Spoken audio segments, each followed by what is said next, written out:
So when I start to think about the aha moments that I see either an advisor or a donor have, there's one donor in particular that is in. They've retired. They have no heirs. A married couple, and they are of some wealth. They have a good amount of wealth that they're not quite sure what they wanted to do with it. So they automatically thought, well, maybe we need to go out and create a private foundation because that's just what our generation did. What they realized though is that they wanted to kind of speak to their advisor to try to understand what else is possible here.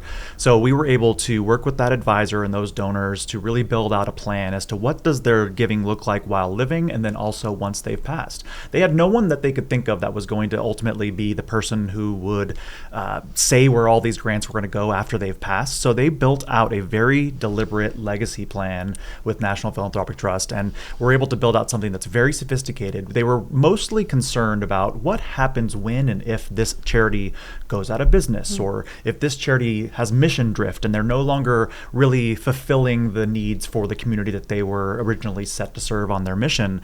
And so we were able to build out a capacity where our team was able to kind of step into that role as part of their legacy plan, and we're going to be able to kind of fulfill that for them as they kind of move through their giving while living, and then after they've passed as well. And that's amounting to about $20 million or so that's going to affect the local community for them. Wow, I love that story. I would say the legacy conversation, the how can I involve my family in my giving conversation, that's always full of aha moments when we're working with donors and advisors. You know, I have a donor I've worked with who does have a family, has 5 children, and they understood that legacy planning was a part of a DAF, that they could name those children as successor advisors to the DAF, and the DAF would then be broken up into 5 new DAFs for those 5 kids.